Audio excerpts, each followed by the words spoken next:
And we're back. Howdy y'all, this is Ethan Bonreal, back at it again, giving you that gay shit you love while playing some more Earthbound. So last time we were here, we crawled up inside a giant man and tried to avoid making vor jokes, because we were crawling around in his belly. On top of that, I also talked a little bit about being unsatisfied with gay hookup culture and all the things that go into that, yada yada yada. You've heard this story like 1,000 bazillion times. But this time, because time is fake and I'm gay and I can do whatever I want, I do not have a schedule lined up, so whatever the fuck happens, happens. And y'all just gotta get into it. So now that we've left the Dungeon Man, he's actually going to be our fourth party member for a while, and you get to see his big-ass clunky sprite just crawling all over the desert.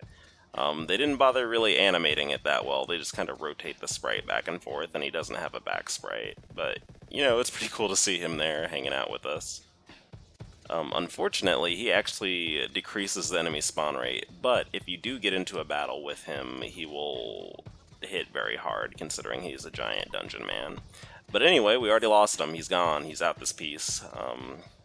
He is getting stuck in the palm trees. He can't move. And he's like, well, sorry about it, kid, but peace the fuck out. And now he's gone. But we have a teddy bear. That's pretty cool, right? Thumbs up. What do you got? You got some plot for me? A scary place called Deep Darkness is on the other side of the river. The monsters are very strong, and you can lose your health just by wandering in the swamp.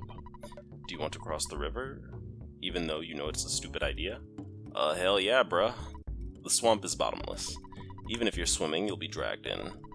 It is a very different story if you have a submarine. Oh, did someone mention a submarine? How convenient. There happened to, be a submarine inside of the Dungeon Man's bowels. So we're gonna crawl right back up inside him. And he is going to expel a submarine for us, and that's very handy. I actually think it's a little silly the game made us like crawl out of his, what I assume his butthole, and then like crawl right back up inside him. Like we could have just stayed in there and just took the submarine with us, or found a way to make that work. I don't know, it's kind of awkward. We just have to go through this entire dungeon again, but I guess they're pretty proud of making him or something. He's got a fairly detailed 16-bit sprite. But anyway, y'all probably want some gay shit, so I'm gonna tell y'all about my day. So, I woke up this morning, and I was like, you know, it'd be a fun activity for me to do. I should just masturbate. And so I got on Tumblr, and someone that I know in person, who I also follow on Tumblr, was also in a similar predicament. He was also masturbating at the same time, and TLDR, now we have each other's phone numbers, which we didn't have before. But actually I've had sex with this person before, but I don't have his phone number because we met through particular means. But you know, I've been trying to meet up with him for a while. I actually think he's really, really cute. I've actually talked about him in previous videos too, so y'all my long-term viewers, y'all can try to abstract the different people I'm talking about through the context clues, because you might be able to figure out who this dude is if you really listen closely to some of the previous videos. You know, he's someone I hooked up with before and we had chemistry, but he just didn't seem particularly interested in meeting up with me. But it turns out he just is bad to responding to messages through social media. However, he promptly texts back, which is wonderful. So that is that, and you know, I'm feeling it. He's really cute, and I enjoy his company. Part of the reason why I'm mentioning this too on here is because it's like I just don't have another outlet to talk about it, and also it's like, I don't know, for me it's basically like a meme where like if I'm ever talking to someone who might like maybe a little bit have an interest in me, like they just will not watch my videos, and I don't mean that like in a bad way or like it's something that makes me mad. It's just like, it's just not something they're particularly interested in. Which reminds me, I listened to this gay podcast a while ago, and one of the people's partners was like, I don't listen to this shit because I have to fucking live with it. Like, I'm always hearing like shitty memes and like shit posts constantly. I don't need to fucking hear you talk about it through the power of the internet. And I mean, that's very real. which reminds me, people tend to either like really like me, or alternatively really not like me, and it 99% depends on if you think I'm funny or not. Because it's like, when people don't like me, they're like, this kid is fucking conceited as hell and kind of abrasive, he cusses a lot for no fucking reason, and he's also just like always talking about gay shit for some reason, even if like nothing gay is going on. What's the deal with that? And my response to that is, you can select the fattest part of my dick, nerd. Because I'm gay and I'll do whatever I want. And that's literally how I feel. But I actually had a problem with that in college. I actually was told by one of my friends that, oh shit, I forgot these things aren't weak to ice, but that's fine. Holy shit, that did so much fucking damage. We need to take these things out very quickly, because they are actually straight up about to kill all of our friends. Okay, let's see. Please don't die, Paula. Please. I really don't want to have... Okay, she survived. That's woke Anbei. Oh my god, please don't hit Paula. What the fuck is wrong with you, dude? Alright, get the fuck out of here. Alright, we should be able to kill it this turn. There we go. Okay. But I had a problem where one of my friends actually told me that some other people we mutually knew thought I was too good, basically, or like they thought I was too good, or in other words, if you're not familiar with American colloquialisms, basically they thought I was a conceited little asshole, and thought I knew everything, which is really wild, because I'm actually very different off these videos. I am actually a lot quieter and a pretty passive person in person, unless you fuck with me, in which case I'll drag my nuts across your forehead if you fuck with me, but we need to go down this way. But they said that, and I was like, oh my gosh, that hurt my feelings a little bit, but then I just got over it. But I was like, damn, you really can't have just any sort of self-esteem in public, or the homosexuals will get furious at you.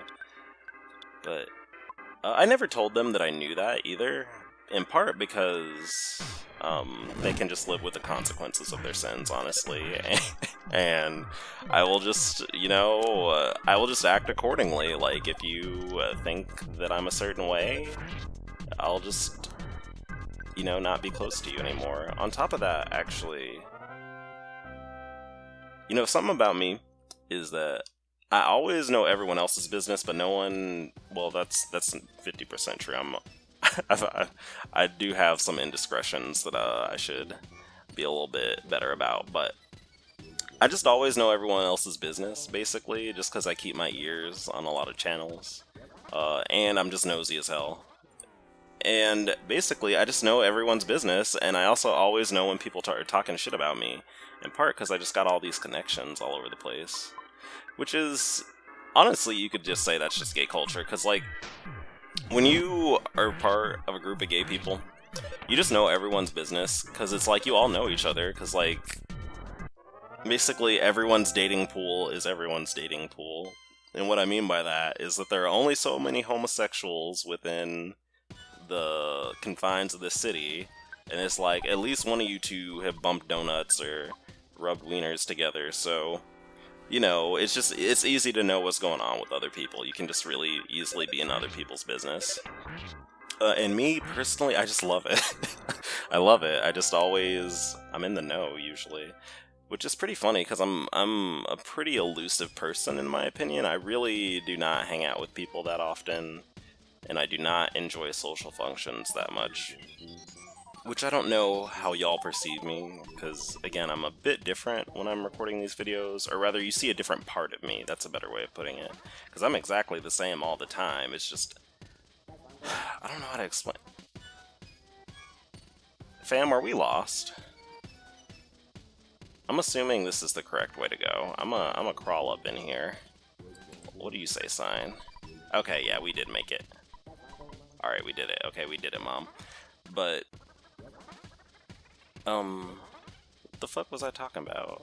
I was so distracted and disheartened by the fact that I thought I was lost that it hurt my feelings. We're actually gonna go downstairs real quick before we do that. And heal? Actually, we don't need to do that, I remember.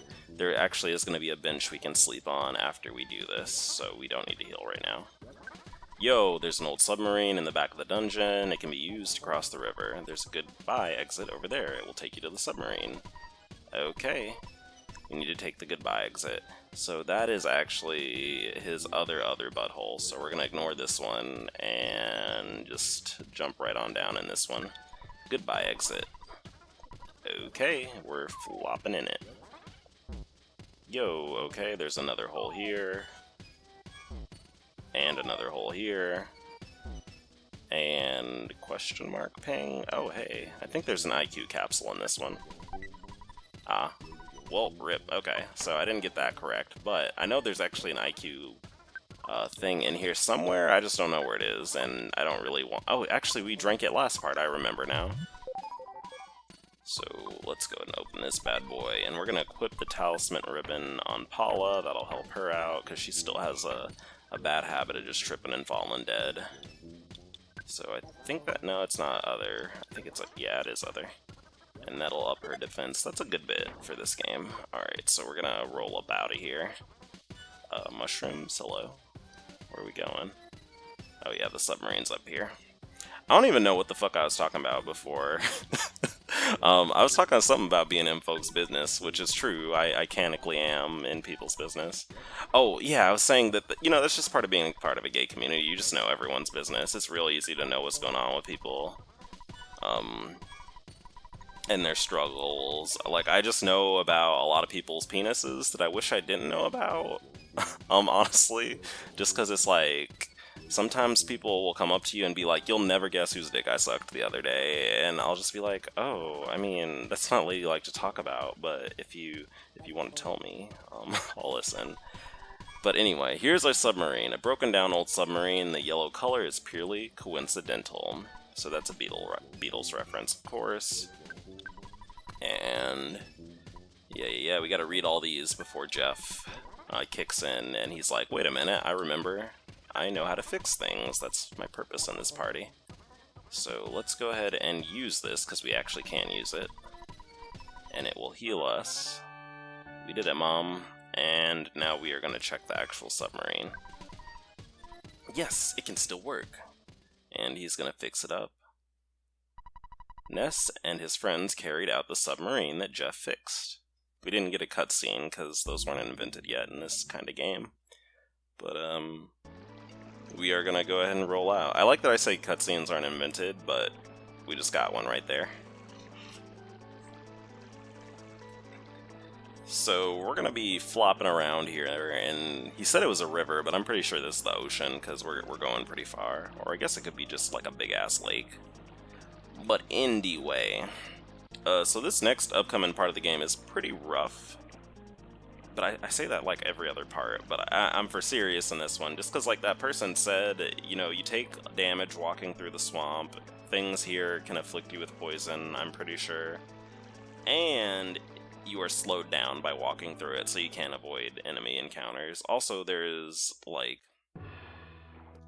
a hotel here, but it's a monkey hotel, y'all, but y'all don't need to worry your pretty little gay heads about that. I'm gonna talk to this banana phone? What the hell is this? Rainbow bird? Toucan, there we go.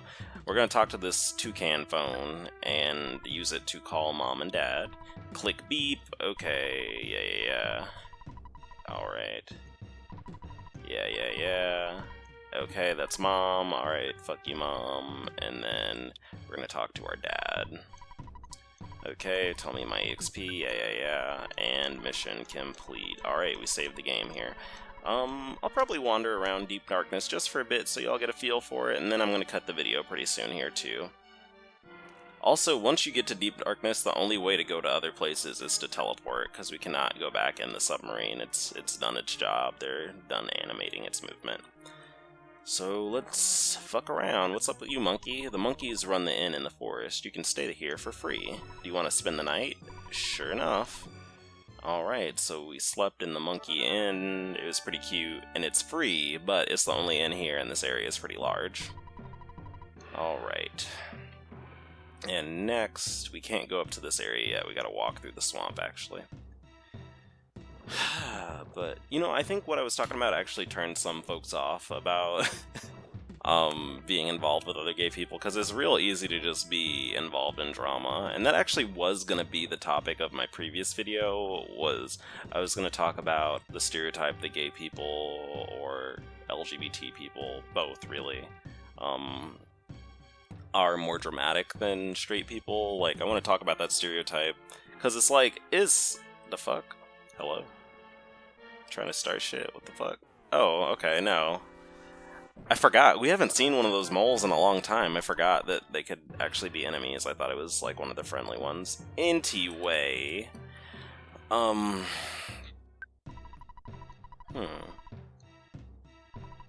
Hey, this monkey wants to learn how to teleport. I'll show you.